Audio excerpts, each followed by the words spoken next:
ونعوذ بالله من شرور أنفسنا ومن سيئات أعمالنا من يهده الله فلا مضل له ومن يضلله فلا هادي له وأشهد أن لا إله إلا الله وحده لا شريك له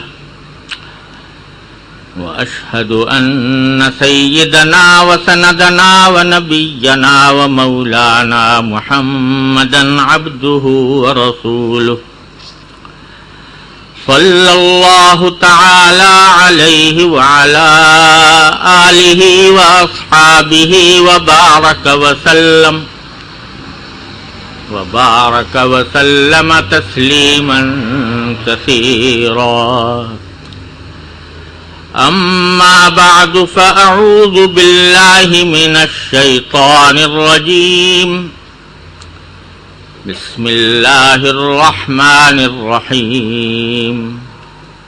ومن لم يحكم بما أنزل الله فأولئك هم الكافرون. آمنت بالله صدق الله مولانا العظيم وصدق رسوله النبي الكريم ونحن على ذلك من الشاهدين والشاكرين والحمد لله رب العالمين. بزرگان محترم اور برادران عزیز، السلام علیکم ورحمۃ اللہ وبرکاتہ. آج کا یہ اجتماع مجلس تحفظ حدود اللہ کے تحت اللہ تبارک و تعالیٰ کی مقرر کی ہوئی حدود کی نشر و اشاعت اور اس پر ہونے والے حملوں کے دفاع کے لیے منعقد کیا گیا. اور جیسا کہ مجھ سے پہلے فرمایا گیا کہ حدود اللہ پر یہ حملہ اس بات کا متقاضی تھا کہ مسلمان اس کے دفاع کے لیے کمر بستہ ہوں اور اس معاملے کو معمولی معاملہ سمجھ کر نظر انداز نہ کریں. لیکن پچھلے دنوں یہ آواز جس شدت کے ساتھ اٹھی تھی اب دوسرے شور و غل میں دبتی جا رہی ہے، اور اسی کی وجہ سے دوستوں نے یہ ضرورت محسوس کی کہ اس موضوع پر ایک اجتماع ان حالات میں بھی منعقد کیا جائے. میں شکر گزار ہوں ان حضرات کا جنہوں نے اس اجتماع کا اہتمام کیا اور آپ حضرات کا جو اس موضوع کی اہمیت کے پیش نظر یہاں تشریف لائے. اللہ تبارک و تعالی ان تمام کوششوں کو اپنی بارگاہ میں شرف قبول عطا فرمائے اور ہمیں وہ راستہ اختیار کرنے کی توفیق عطا فرمائیں جو اس کی رضا کے مطابق. یہ مسئلہ اگرچہ بعض حیثیتوں سے کچھ قانونی باریکیاں لیے ہوئے ہے، لیکن اس کی اگر اصل اور جڑ کو پکڑا جائے تو وہ در حقیقت مغرب کا ایک پروپیگنڈا ہے جو عرصہ دراز سے اسلام اور اسلامی احکام کے خلاف چلا آتا ہے. وہ لوگ جو اسلام کے ہر حکم میں کیڑے نکالنے کے عادی ہیں، انہوں نے عرصہ دراز سے یہ شور مچایا ہوا ہے کہ اسلام کی سزاؤں کا نظام بڑا سخت ہے، بلکہ معاذ اللہ بعض اوقات یہ الفاظ استعمال کیے جاتے ہیں کہ بڑا وحشیانہ ہے، غیر مہذب ہے، کہ وہ انسانوں کو کوڑے لگاتا ہے، وہ انسانوں کو پتھروں سے سنسار کر کے ہلاک کرتا ہے جو انسان کی تعظیم و تکریم کے خلاف ہے۔ اب یہ عجیب فلسفہ ہے کہ جو شخص مجرم ہو، جس نے جرم کیا ہو، جس نے دوسروں کی عزتیں لوٹی ہوں، جس نے دوسروں کی جان لی ہو، اس کے اوپر تو ترس کھاؤ، اس کے اوپر رحم کرو، اس کے ساتھ عزت کا معاملہ کرو، اور جن مظلوموں کی عزت لوٹی گئی ہے یا جن کی جان لی گئی ہے اور ان کے ورثاء اور ان کے رشتہ دار جو تکلیف میں مبتلا ہیں، ان کی تکلیف کا اور ان کے صدمے کا کوئی سدباب نہ ہو۔ یہ اعتراض کہ بڑی اسلام کی سزائیں بڑی وحشیانہ ہیں، بڑی غیر مہذب ہے، عجیب بات ہے کہ یہ ان لوگوں کی طرف سے کیا جاتا ہے جن کے ہاتھ لاکھوں بلکہ کروڑوں انسانوں کے، بے گناہ انسانوں کے خون سے رنگے ہوئے ہیں، جنہوں نے ہیروشیما اور ناگاساکی کے اوپر بم برسا کر نسلوں کی نسلوں کو تباہ کیا۔ وہ یہ کہتے ہیں کہ چور کے ہاتھ کیوں کاٹے جاتے ہیں، وہ یہ کہتے ہیں کہ زانی کو کیوں سنسار کیا جاتا ہے۔ یہ اعتراض ان لوگوں کی طرف سے آ رہا ہے، اور خود کا حال یہ ہے کہ آج امریکہ جو دنیا کا مہذب ترین ملک ہونے کا دعوے دار ہے، آپ میں سے اکثر حضرات جانتے ہوں گے کہ وہاں تعلیم بھی بہت، پیسہ بھی بہت، اور پولیس کا نظام بھی بڑا مستحکم۔ اس کے باوجود دنیا میں زنا بالجبر کے جتنے واقعات امریکہ میں ہوتے ہیں اتنے دنیا میں اور کہیں نہیں ہوتے، باوجود ہے کہ عورت کا حصول اور عورت سے لذت حاصل کرنے کے راستے چوپٹ کھلے ہوئے ہیں۔ اگر باہمی رضامندی سے ایک دوسرے کے ساتھ فحاشی کا ارتکاب کرنا چاہیں کوئی قدغن نہیں ہے، پیسے دے کر کسی کو خریدنا چاہیں اس پر کوئی پابندی نہیں ہے، اور بہت سستے داموں یہ کام ہو سکتا ہے، لیکن اس کے باوجود زنا بالجبر، زبردستی زنا کرنے کے واقعات جتنے ان ملکوں میں ہوتے ہیں دنیا میں اور کہیں نہیں۔ اور عجیب و غریب بات ہے کہ میں ایک مرتبہ امریکہ سے کینیڈا جا رہا تھا، ہوائی جہاز میں کینیڈا کا ایک اخبار میرے سامنے آیا، اس میں خبر تھی کہ ایک شخص پکڑا گیا ہے جس کے اوپر یہ الزام ہے، بلکہ الزام ثابت ہو چکا ہے کہ اس نے 17 نوجوان بچوں اور بچیوں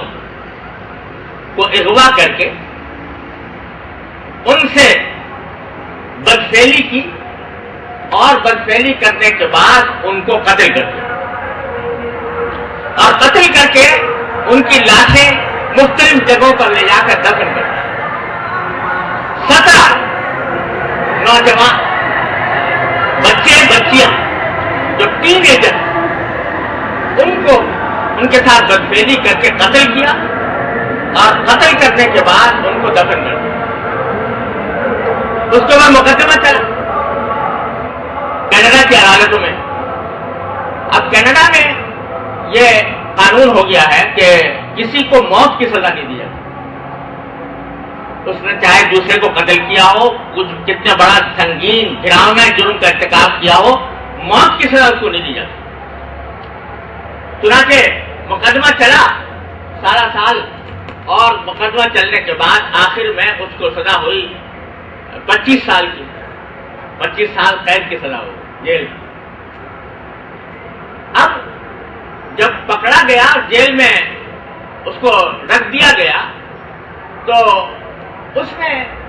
اس کے جن بچوں کو قتل کیا تھا ان بچوں کے ماں باپ نے عدالت سے مطالبہ کیا کہ آپ کم از کم ان سے یہ کہیں کہ ان بچوں کی جہاں جہاں اسے دفن کیا ہے تو ان جگہوں کی نشاندہی کرے، تاکہ ہم اپنے کم از کم بچوں کی قبروں تک تو پہچان سکیں گے کہاں ہے ان کی قبر۔ تو جب اس سے کہا گیا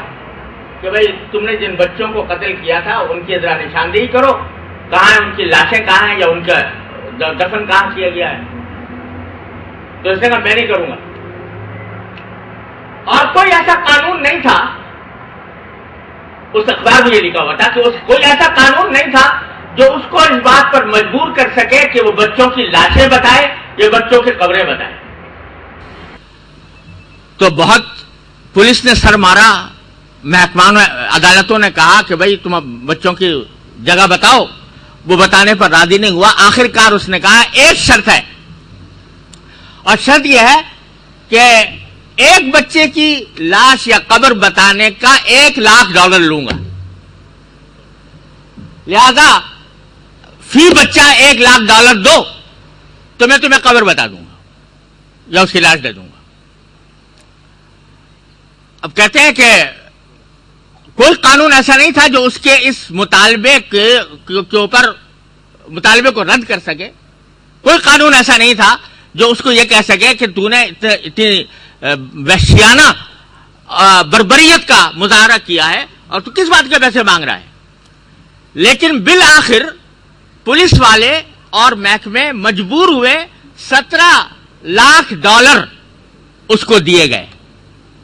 اور $17,00,000 دے کر اس نے قبروں کی نشاندہی کی. گویا پہلے تو جیل بجائے موت کے جیل، اور جیل کے اندر بھی $17,00,000 اس نے اپنے جرم کے اوپر کمائے. اس کے بعد جو بچوں کے ورثاء تھے انہوں نے جلوس نکالا کہ یہ کیا زیادتی ہے کہ ہمارے اتنے بڑے مجرم کو تو پیسے دیے جا رہے ہیں اور ہمیں ایک پیسہ نہیں ملا، کہ ہمارے بچوں کی جانیں گئیں، ہمارے بچوں کی عزت لوٹی گئی، ہمارے خاندان کے اندر ایک کوہرام مچ گیا،